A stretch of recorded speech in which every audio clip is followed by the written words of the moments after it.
Someone recently talked about people with brain rot in my comment section on my videos recently, and I thought this was an interesting topic because I think there's got to be a first law with dealing with idiots with brain rot.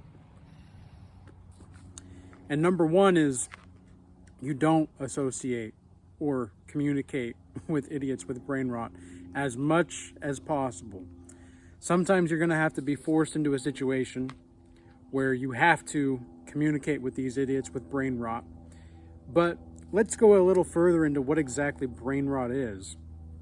Like, what exactly is, at least my definition of it, because according to this comment, it seemed like the person was referring to brain rot as in people that are stuck on social media, or TikTok brain, you might call it as well, and which I think is a apt description. You know, I think that's an apt term to use as well for people like this, because think about all the people with their ability and lack thereof to discern what's happening around them. Like, they can't even keep a conversation because they're so focused on the next thing and the next thing and the next thing. And we've created this culture where we constantly are unsatisfied with the people that we're around. And if you don't believe me, well, then look at the statistics. A lot of people are friendless nowadays. There's more people that are friendless than ever.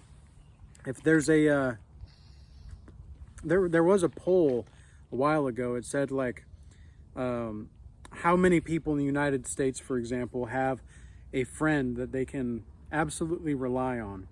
And by the way, if I'm sweating a lot through this video, it's because it's bloody hot out. But I love the sun. I'm going to soak up as much of it as possible before the winter comes. And I'm just getting back from the gym. So anyway, but there was this poll that was done, and it was talking about how, you know, from Americans between the ages of 20 to 30, how many close friends do you have? 30 to 40, how many close friends do you have? The numbers drastically declined over the last few years, specifically the last 10. And I don't think it's any coincidence, because even though we're more connected than ever through social media and such, we're just so disconnected from each other. But really, we're disconnected from ourselves. And it's this lack of seeing this and this lack of acknowledging that we don't have ourselves. Like, we do not have ourselves.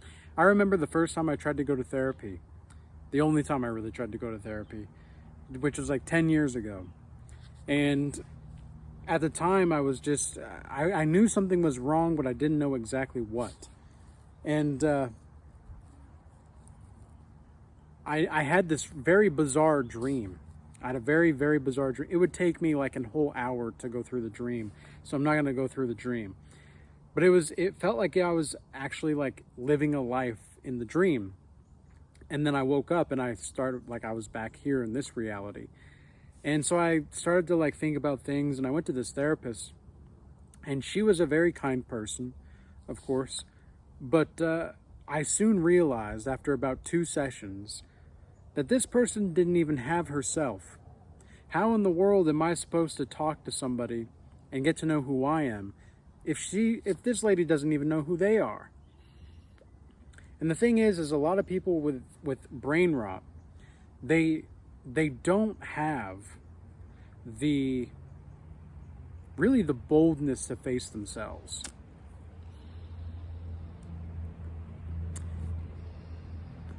It's not about working hard or working smart all the time, even though that's an important part of living your life. A lot of people are just at war with what's going on internally, and they don't even know it. And this is where the problems start to come into play. This is where the idiocy starts to happen, okay? Because if you are actually allowing yourself to feel things, like, let's say this. If you are feeling stressed, or you're feeling depressed or whatever, but you choose to persist, even in spite of your feeling like that, that's a form of transcending your emotions, and that's a form of not letting your emotions control you. Idiots with brain rot don't have this capacity. And I genuinely believe that if you're associating with people with brain rot, it's like a disease, it's like a contagion. That's why you don't want to associate with them. I mean, in the Laws of Power, the 48 Laws of Power by Robert Greene, he even says to avoid the unlucky. Why? Because they're just a disease, man. It is true to a large degree that the 5 people that you hang around the most are going to be the most like you. And vice versa. You're going to be the most like them.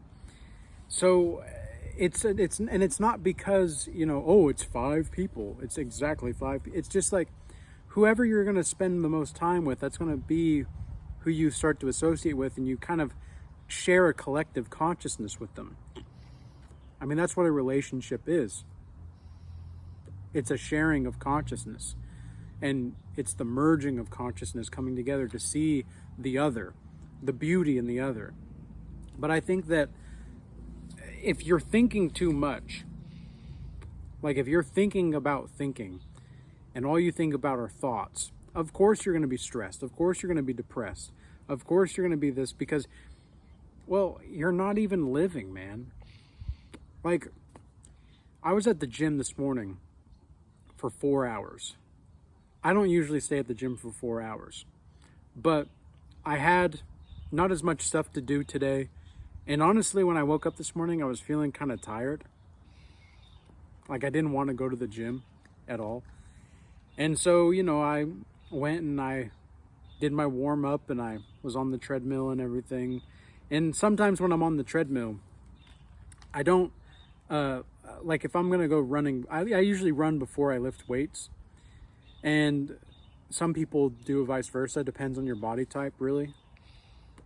And I like to run though before, but if I'm not feeling running, I'm just going to walk on the treadmill with an incline, because there are actually sometimes you're going to burn more calories. Like if you have a 15 to 20% incline on your treadmill or whatnot, and you're going like even 2.5 miles an hour to 3 miles an hour, you're going to burn just as many calories, and it's not going to be as strenuous, but you're still going to burn the calories.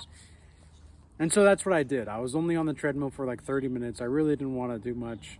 And then I got into leg day, and I was like, man, I don't really know if I want to do this.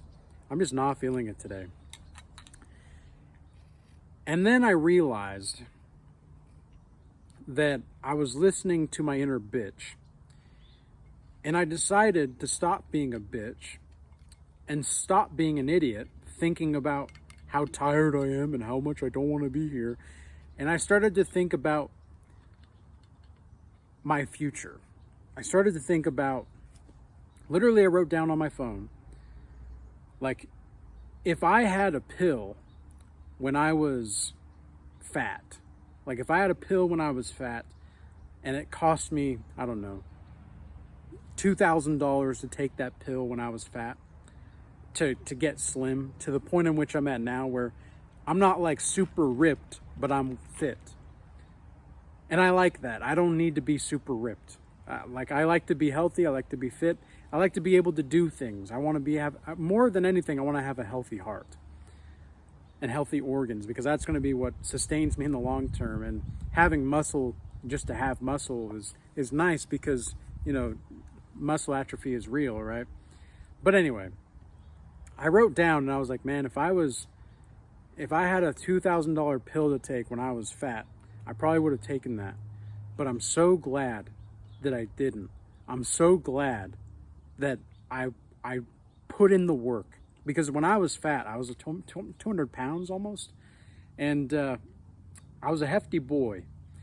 And I remember playing the video games, Fortnite specifically, and I was eating pizza and ice cream, and I had just lost a game that I was super close to win. Oh my gosh, man, like I was so close to winning. I have to defeat them, and I didn't defeat them. And I was so angry, and I thought to myself in that moment, I thought, I could keep being a loser eating pizza and ice cream, playing video games, or I could start aiming to be a winner. And that's exactly what I did. I started to aim to be a winner, and I started to do push-ups, because that's what a winner does. A winner works hard. But a winner doesn't always just work hard to just work hard. There's a purpose behind it. And that's exactly why. Like, I wanted to be healthy for my family. I wanted my future family. I wanted to be healthy and helpful to them. I want to be able to set an example for them that, because I was told growing up, I don't know about your guys' families, but with my family, all the guys, all the dads, all the uncles, whatever, they always had this beer belly. Even though most of them were Mormon and they didn't really drink, they all had a beer belly. And they told me that, oh, no matter what, it's going to happen to you. And I thought, really? Like, what do you mean? What do you mean that's going to happen to me? And sure enough, when I was almost 200 pounds, that was me. But I decided to stop being a little bitch and start to actually put in some work. And I started to look at myself in the mirror and I thought, look, this is not who you're supposed to be. You're more than this. This kind of behavior is pathetic. You're not pathetic, Thaddeus, but this behavior is pathetic. Get yourself together. Start changing things. And that's exactly what I did. And I remembered that moment, when I wrote that down in the gym this morning. I wrote this down and I thought to myself, I'm so glad that I can inspire myself. Like, I don't need music to lift me up, right? Like, a lot of people listen to music, and I'm not hating on this. I'm just saying, I like the fact that I don't need to have external stimuli to find inspiration. I can just look inside myself and find inspiration and create inspiration, really. Like, that's what I was doing. I was creating inspiration. And so I just stayed, man. I just stayed, and then later there were some people that I play racquetball with, and so I played racquetball for another hour and a half after that. And so that's why I was at the gym for 4 hours this morning, and I just was able to really settle myself. And I thought to myself afterward, man, this morning I was so tired and I was so going into the gym, but I wasn't an idiot. I wasn't overthinking things. I looked for a way to create something inspirational inside myself, whatever would be inspirational to me, to remind me what I was like. And I went out there and I got what I needed to do done. And then I had some fun. I played some racquetball. I love racquetball, by the way. That might be my up and coming favorite sport. Because it's just so fast, man. Everything is so quick paced, and I love the quick paced aspect of it. And now here I am. I'm enjoying some pipe tobacco in the sunshine. Life's good. Life's beautiful. It's a beautiful, beautiful day. And I'm going to run some errands, get some work done after this, and pretty much work the rest of the day, honestly. But, things don't need to be so terrible. And I think that when you understand how to deal with the idiocy inside yourself, when you understand how to deal with the craziness inside yourself that wants to be brain rotted, you want to brain rot Max. That's what people want to do nowadays. A lot of people want to brain rot Max, but we're not going to do that. Because we're more for that. We're more than that.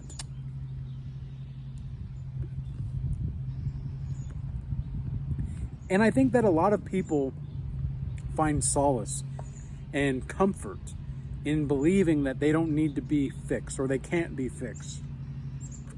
Like with sin, for example. We're all going to fall short of the glory of God. But that doesn't mean that we're worthless. That doesn't mean that God doesn't want us. And that doesn't mean that we are incapable of living a life that is for God. Sometimes we just need to stop looking at sin and start looking at Jesus Christ more. That's all we need to do. And, you know, I've seen this in the people that I work with, in my one-on-one sessions, in the Godlike Mastery Initiation Program. I've seen this before. I've seen how this plays out and how this works. They just need to be with themselves more and accept themselves. You know, accept the dark parts of themselves, but don't shame yourself into oblivion. Now, if you feel shame, that's a little bit, you know, sometimes if you do something stupid, a little bit of shame, that's okay. But a lot of us beat ourselves into the ground, man. We beat ourselves and we hurt ourselves in some shape or form, mentally or emotionally. And look, I'm my own biggest critic. Like, I am definitely my own biggest critic. Some of the people that know me closely, or more than just, you know, here on the videos, they know that I'm somebody that, I wouldn't say judges myself, but I analyze my performance. Because if I'm not performing to the way that I need to be, then yeah, things need to change. But overall, I think that the main hurdle that many people have is allowing themselves to go into this brain rot. They don't know how to chill. People don't know how to sit down and enjoy the sunshine. Like, they don't know how to do this.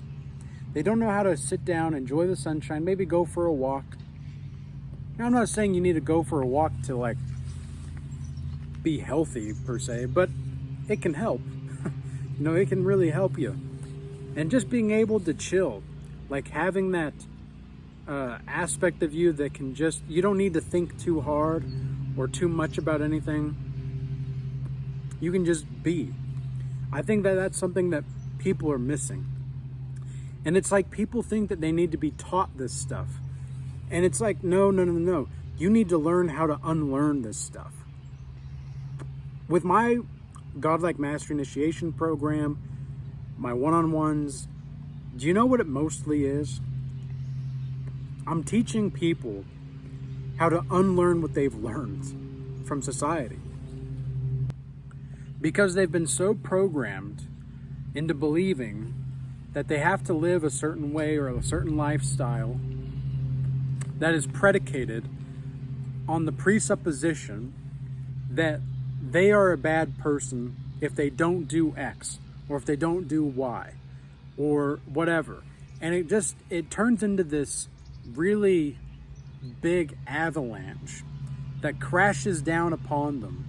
And the sovereignty of the individual is so catastrophically driven out of the spirit of that individual that they have no reconciliation to recognize themselves anymore.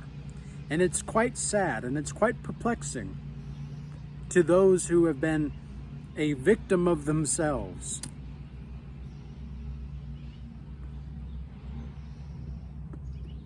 Like, a lot of people are stuck, like, scrolling through TikTok brain, man. And they live out that kind of attention span in their own life. Do you know how many women I see on social media at the gym or just out at the store? Like, they're checking Facebook as they're checking out at the grocery store. Now, maybe they're messaging somebody, I don't know. But, like, they're talking about Facebook and what their posts, like this, it was like this woman and her daughter or something. And they're talking about, you know, at the Facebook, like, who's posting what on Facebook. Oh my gosh, you know what I just thought about too? I saw a lot of fags today. Like, I don't know what it was. And, like, I don't know, it was a lot of gays too. I don't know what it was exactly. I don't know why this is happening. But it seems like there's a lot of gays out now. In where I'm at, I'm a pretty conservative place, but like physically in my community. I'm in a physically conservative place, even though promiscuity is on the rise, of course, like it is anywhere. But it's very profound in a very weird way how many gays I've seen lately. I've seen so many gays, and it's like you can't get away from them. And they want to like drag you into their sexual perversion. Ugh. Idiots. These are idiots. These are idiots with brain rot. Just an example of some. I don't know what it is, guys. I don't know what it is. The world is very strange. I'm my most positive self I've ever been in my life. I'm in the best shape of my life. Do I need to warm up a little bit more before I work out and such? Yeah, probably more than 10 years ago. But I can go to the gym for 4 hours, no problem. Like I'm demonstrating today to myself. I can go to the gym 4 hours, no problem. I'm youthful. I've got the sun. I feel God emanating from my spirit and my soul.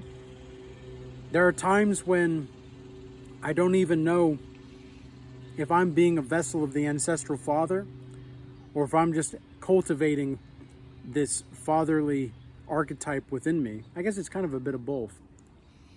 But like that's how people are starting to see me now out in the community. They're seeing me as a place of someone to maybe who has a lot to learn still, but obviously has knowledge and understanding of the way things work beyond my years. And I've been told this a lot, that I'm an old soul. But I don't think that it's really about your age. It's about what you've done, and it's about what you've been through. And it's about what you've experienced, because experience is really the only thing you have to trust in this life. And God, really. But experience, God comes from experience, I think, if you really are honest with yourself. If you accept your experiences, then you accept God to many degrees, because that means you're not lying to yourself. And I see a lot of people don't have a hard time with the work exactly. Like the people that maybe intellectualize and understand the intellectual side of spirituality and the spiritual growth process, they understand this intellectually. They don't have a hard time with wanting to commit to the work. What they have a hard time with is seeing themselves as somebody worthy to take care of and worthy of compassion.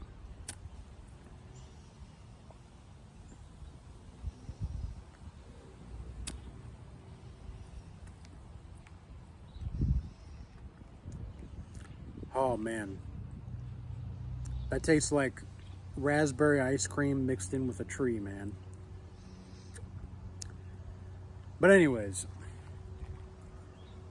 I think I've said everything that I want to say in this video. I think we've got everything I wanted to cover.